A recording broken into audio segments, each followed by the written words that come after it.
Olá, queridos amigos, alunos, estudantes da lição da Escola Sabatina.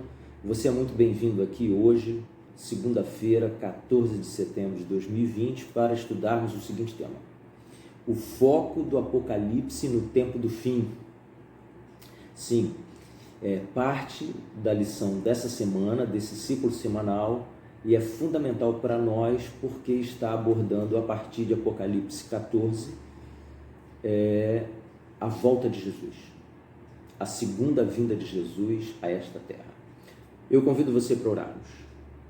Eterno Deus, agradecidos sinceramente pelo privilégio de abrirmos a Tua Palavra, te pedimos que nos envie o Espírito Santo para que possamos compreender a mensagem de hoje para o nosso crescimento espiritual e para o louvor do Teu santo nome.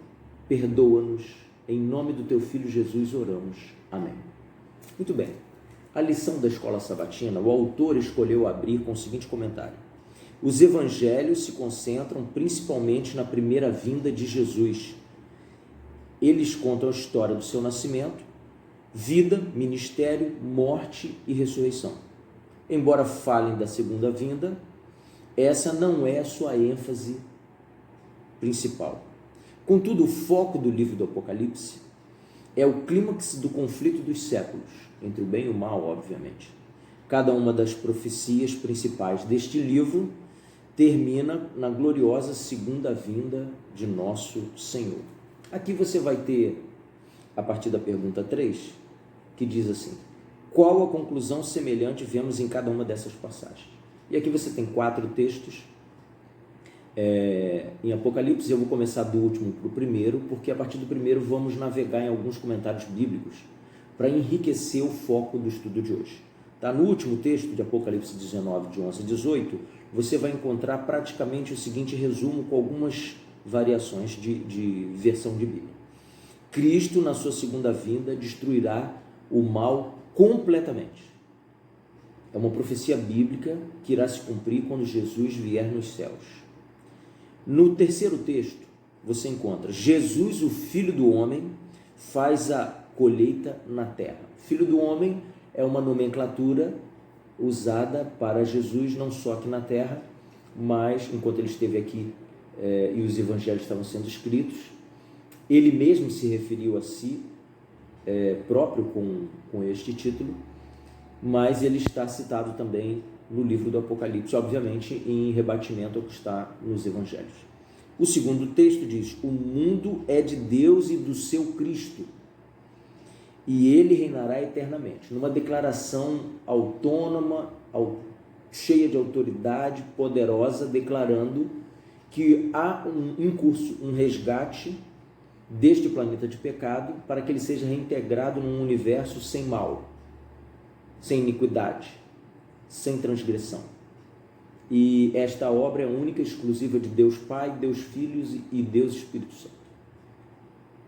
Por isso a autoridade declarada dessa forma, de forma, vamos dizer, unilateral. O Senhor Deus não está negociando com o mal receber o planeta Terra de volta. Ao contrário, o Senhor Deus está extirpando o mal, porque a terra está madura, segundo dizem os textos de Apocalipse, ou seja, tanto os santos quanto os ímpios já fizeram a sua escolha, e por isso se diz que a terra está pronta, está madura para a colheita. Aqueles para a salvação eterna e os demais para a destruição e morte eterna. Agora sim, o primeiro texto, Apocalipse 1, verso 7, eu peço que você abra a sua Bíblia para nós lermos juntos. É um texto muito conhecido, faz parte de muitos estudos bíblicos sobre a volta de Jesus. E esse aqui diz assim: eis que vem com as nuvens, e todo olho verá até quanto os traspassaram, e todas as tribos da terra se lamentarão sobre ele, certamente. Amém. A declaração de que Jesus vem sobre as nuvens já é uma declaração implícita do seu poder e autoridade. Nenhum ser humano pode caminhar sobre as nuvens. A nós não foi dado esse poder de flutuar por aí, de navegar sobre aquilo que não tem uma base sólida para suster o nosso peso, a nossa massa corpórea. O fato de Jesus vir já no universo, já num espaço onde não há oxigênio para nós, mas ele não vem apenas coroado de glória e honra, mas vem com bilhões de anjos que também estão nesta dimensão superior à nossa. Esse verso é um verso curto, mas ele contém uma declaração de poder e autoridade ímpar em relação aos habitantes desse planeta. Basta olhar o comentário bíblico a respeito disso. Com relação a esse trecho, vem com as nuvens, aqui há uma alusão literária a Daniel 7,13 que nós vamos ler daqui a pouquinho. Mesmo que não esteja se referindo ao mesmo evento, todo olho, a segunda vinda de Jesus será um evento universalmente visível, ao contrário da primeira. Quando Jesus veio, nasceu pobre na Palestina, foi um rabi andarilho, etc, etc, etc, e Jesus estava sobre as limitações da humanidade. Quando Jesus estava em Cafarnaum, ele não sabia o que estava acontecendo em Jerusalém. Quando ele estava em Samaria, ele não sabia o que estava acontecendo em Nazaré. Ele precisava se deslocar física e pessoalmente até esses locais para ser informado do que acontecia, ou receber uma notícia de quem viesse de lá, ou ainda, de forma sobrenatural, mas, em consequência da comunhão que qualquer ser humano pode desenvolver com o Espírito Santo, receber do Espírito Santo informações. O que pode acontecer comigo, com você hoje, naturalmente, se assim alimentarmos uma comunhão semelhante àquela que Jesus teve quando esteve aqui na terra com o Espírito Santo. O comentário segue dizendo o seguinte, em relação à palavra traspassaram, é uma alusão a Zacarias, capítulo 12, verso 10, que vamos ler também daqui a pouco. É a crucifixão de Jesus. A linguagem usada sugere uma ressurreição especial de alguns indivíduos pouco antes do retorno de Jesus. Isso é um outro estudo, mas a Bíblia ensina que haverá uma ressurreição parcial daquelas pessoas que crucificarão Jesus para vê-lo em poder e grande glória vindo nas nuvens dos céus. Uma profecia que se cumprirá também na segunda vinda de Jesus. Eu peço você para abrir a sua Bíblia em Daniel 7, no verso 13, porque há um comprometimento desse texto do Antigo Testamento com o Novo em relação à volta de Jesus. Tá? Daniel 7,13 diz assim o verso: eu estava olhando nas minhas visões da noite, e eis que vinha com as nuvens do céu um como filho do homem, e dirigiu-se ao ancião de dias e o fizeram chegar até ele. Veja quanta semelhança aqui.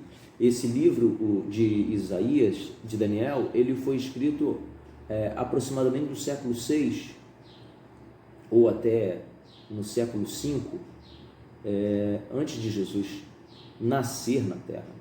Os termos usados aqui são os termos que Jesus usou por si mesmo, para si próprio, quando nasceu.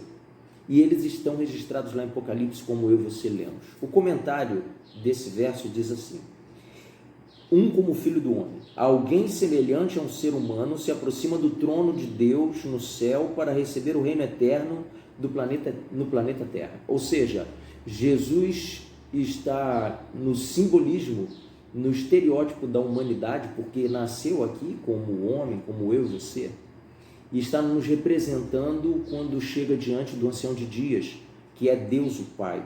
Este ser deve ser Cristo, diz o comentário, Filho divino de Deus, que também falou de si mesmo como Filho do homem, que veio à terra estabelecer o seu reino eterno. A expressão Filho do homem por si só pode se referir a um ser humano comum, mas a pessoa de Daniel 7 é especial. Quando Cristo vier à terra pela segunda vez, seu reino já estará determinado em termos de quem pertence a ele.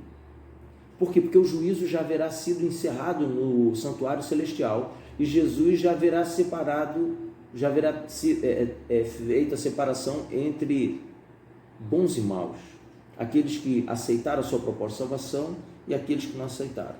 Eu quero encerrar essa parte da leitura partindo para Zacarias, no capítulo 12, verso 10, que também tem comprometimento com Apocalipse 1, verso 7. O verso diz assim, olha, e sobre a casa de Davi, é isso mesmo o texto?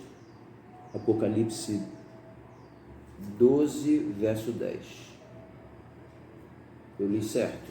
Perdão, deixa eu confirmar aqui para a gente. Isso, Zacarias 12, verso 10 ensina assim: e sobre a casa de Davi E sobre os habitantes de Jerusalém derramarei o espírito da graça e súplicas.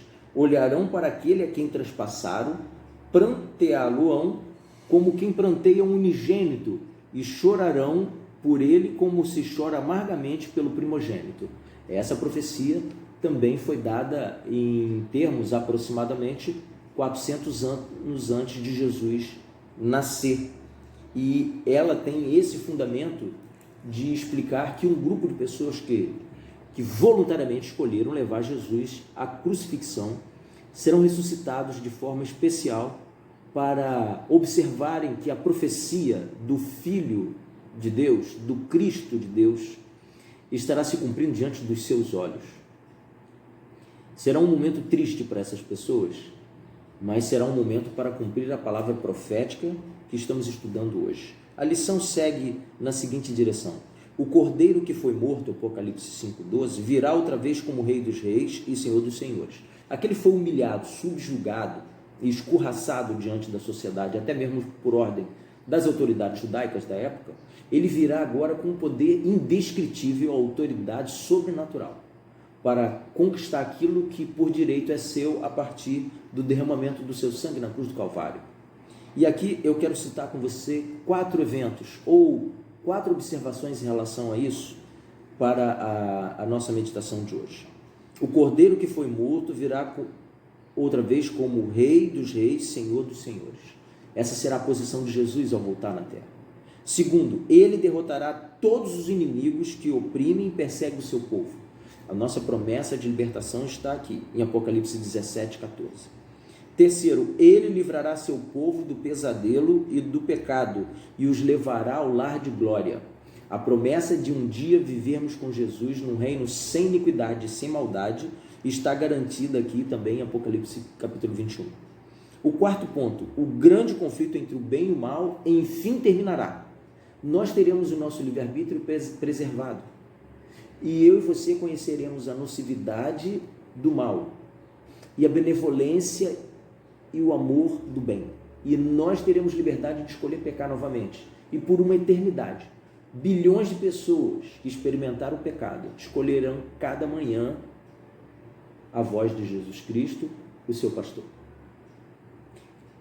E por último, quero citar, a terra será renovada e os redimidos viverão para sempre com seu Senhor. Sim, nós viveremos aqui. A Bíblia ensina que após 1000 anos nos céus, nós viremos para cá e essa terra será renovada e nós habitaremos este lugar para a eternidade. E aqui será a sede do governo universal de Deus sobre toda a sua criação. Sim. Falando assim é muito utópico, né, para muitas pessoas, mas quando você começa a pôr os olhos na palavra de Deus, você começa a perceber através da influência do Espírito Santo o quanto essas palavras são verdadeiras e em breve elas se tornarão realidade na nossa vida. Não há nada mais gratificante do que participar com Jesus da sua missão no mundo, ou seja, é a hora de compartilharmos as verdades bíblicas através de todos os canais possíveis.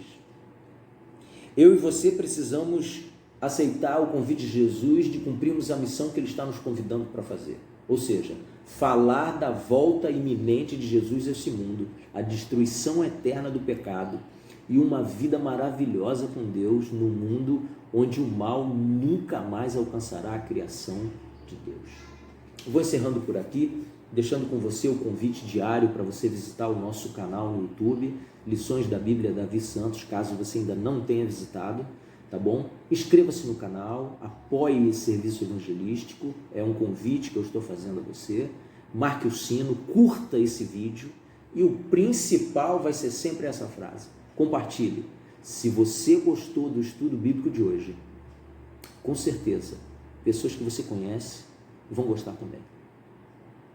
Deus te abençoe. Fica na paz de Jesus. Amém.